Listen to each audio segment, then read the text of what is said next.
everybody, welcome back to another Vincent ASMR video. And today I'm actually just going to be reading something I don't get to do as often as I'd like anymore. I don't know, I feel like I read a lot as a kid, but I just haven't as much since I grew up, which is a bit of a shame, because I think there's a lot of, I don't know, I feel like books are really good because they help your attention span and they help you just sit down and focus on one thing. But yeah, so today we're going to be reading The Design of Everyday Things by Don Norman. It's a book that I've been recommended to read for a while, so I'm finally going to get around to do it. I actually haven't even started, so we're going to start on chapter 1. And don't forget to like this video if you guys enjoy. Don't forget to comment down below if you guys want to see any more of this content or any more content of different videos in the future. And finally, don't forget to subscribe. We are on our way to why do I keep saying that? We're on our way to 800 subscribers.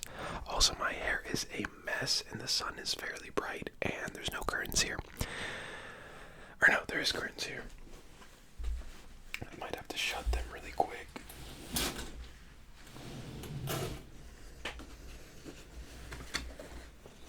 There, that's a bit better. That's as far as it's gonna go, so. Alrighty, and apologies, I am having a bit of allergies today, so my nose is a bit stuffed. Alrighty. Chapter 1. The Psychopathology of Everyday Things. If I were placed in the cockpit of a modern jet airliner, my inability to perform well would neither surprise nor bother me. But why should I have such trouble with doors and light switches, water faucets, and stoves? Doors, I can hear the reader saying, you have trouble opening doors. Yes, I push doors that are meant to be pulled, pull doors that are meant to be pushed, and walk into doors that neither push or pull, but slide. I feel like there's so many funny videos on the internet of that kind of stuff.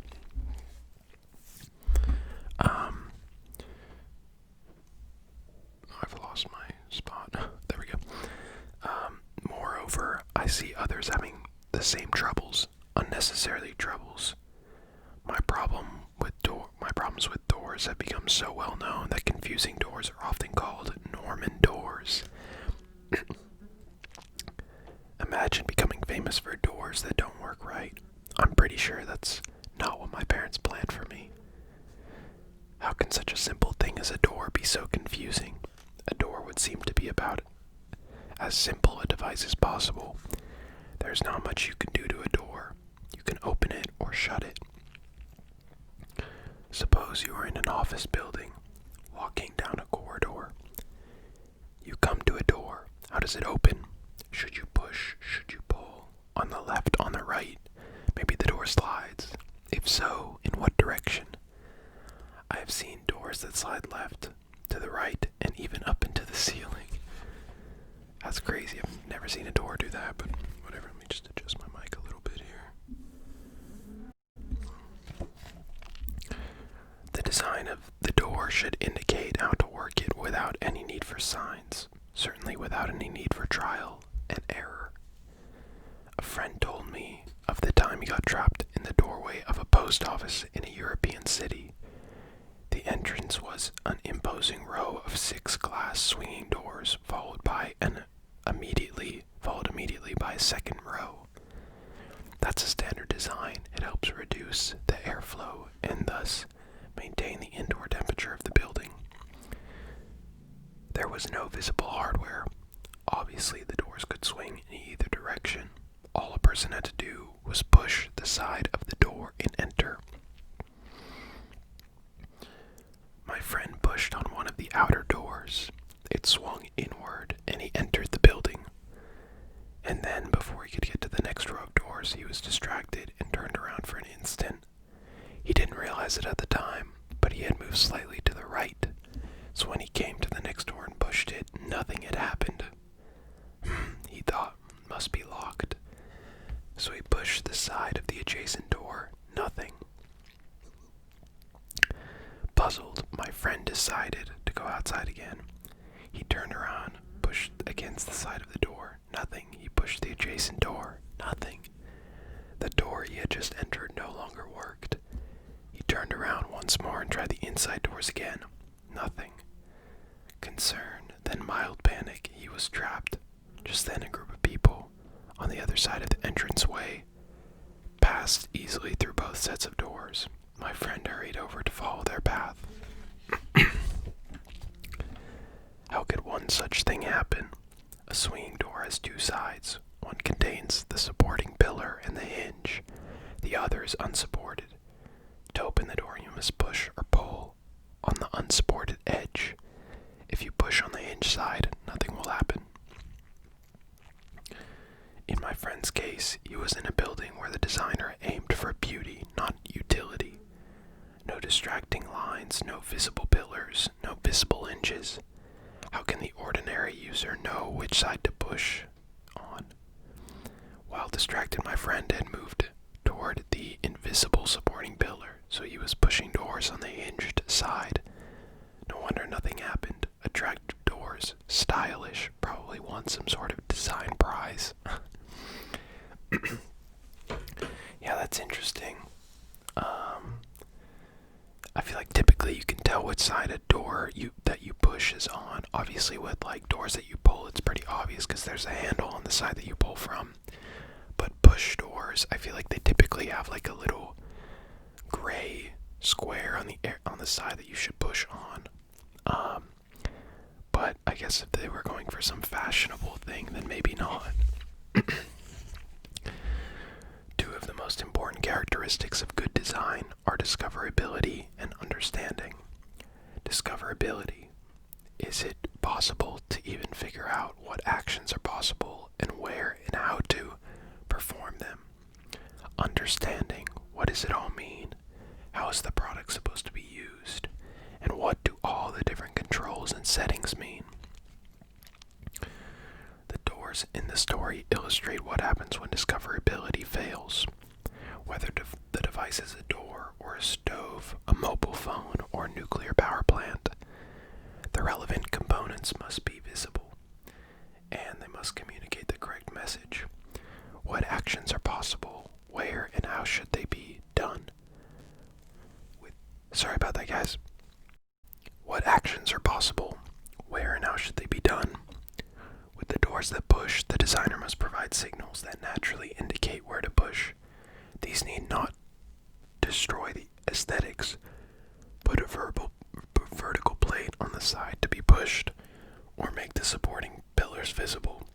The vertical plate and the supporting pillars are natural signals, naturally interpreted, making it easy to know just what to do. No labels needed. With complex devices, discoverability and understanding require the aid of manuals or personal instruction. We accept this if the device is indeed complex, but it should be unnecessary for simple things. Many products defy understanding simply because they have too many functions and controls. I don't think that simple home appliances, stoves, washing machines, audio, and television sets should look like Hollywood's idea of a spaceship control room. They already do, much to our consternation. Don't know what that word means, but faced with a bewildering array of controls and displays, we simply memorize one or two fixed settings to approximate what is desired. In England, I visited a home with a fancy new Italian washer-dryer combination with super-duper multi-symbol control, all to do everything anyone could imagine doing the washing and drying of clothes. The husband said he refused to go near it. The wife said she simply had memorized one setting and tried to ignore the rest. I asked to see the manual. It was just as confusing as the device. The whole purpose of the design is lost. That's really interesting. I somewhat see what he's saying. Like, there's a lot of products that people like for the fact that they are just really complex, but they don't make much practical sense. it's the same thing when you design. Sometimes the best designs are things that are like very minimalist and very simple and very easy, especially when you're designing for someone else to use it. The usability has to be super easy or else people just won't use it. If something like an app was super hard to use, then people would just not use it. Or if a phone was super hard to use, then people just wouldn't use it. That's just kind of the reality of it. All artificial things are designed, whether it is the layout of furniture in a room, the paths through a garden or forest, or the intricacies of an electronic device. Some person or group of people had to decide upon the layout, operation, and mechanisms. Not all design things involve physical structures. Services, lectures, rules and procedures, and the organizational structures of a business and governments do not have physical mechanisms, but their rules of operation have to be designed, sometimes informally, sometimes precisely recorded and specified. But even though people have designed things since prehistoric times, the field of design is relatively new, divided into many areas of specialty. Because everything is designed, the number of areas is enormous, ranging from clothes and furniture to complex control rooms and bridges. This book covers everyday things, focusing on the interplay between technology and people to ensure that the products actually fulfill human needs while being understandable and usable.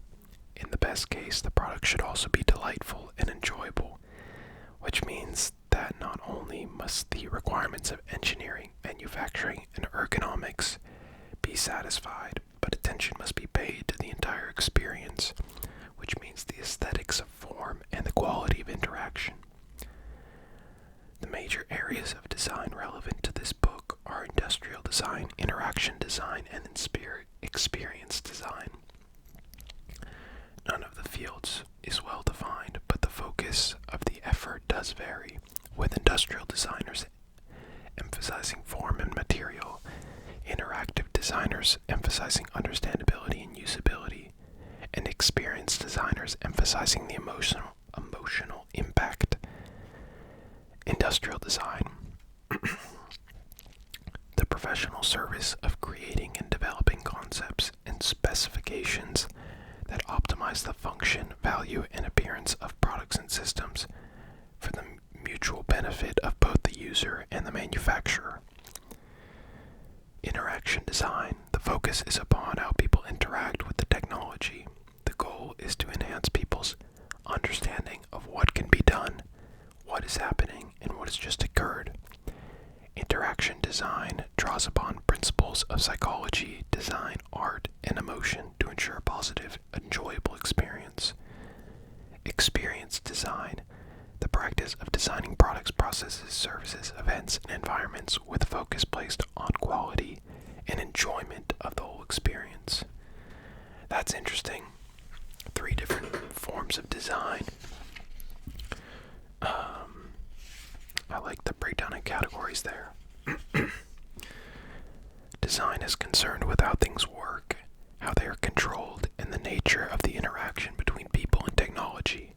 When done well, the results are brilliant, pleasurable products. When done badly, the products are unusable, leading to great frustration and irritation. Or they might be usable, but force us to behave the way the product wishes rather than we wish. Machines are, after all, conceived, designed, and constructed by people. By human standards, machines are pretty limited. They do not maintain the same rich history of experiences that people have in common with one another. Experiences that enable us to interact with others because of this shared understanding. Instead, machines usually follow rather simple, rigid rules of behavior. If we do get the rules wrong even slightly, the machine does what it is told, no matter how insensible and illogical. People are imaginative, creative, filled with common sense. That is, a lot of valuable knowledge built up over years of experience. But instead of capitalizing capitalizing on those strengths. Machines require us to be precise and accurate, things we are not very good at. Machines have leeway. Machines have no leeway or common sense. Moreover, many of the rules followed by a machine are known by the machine and its designers. I'm going to leave it there and just discuss a second. So I think what he's saying about, he mentioned something which I really liked, and that was good design is, I thought I just heard something.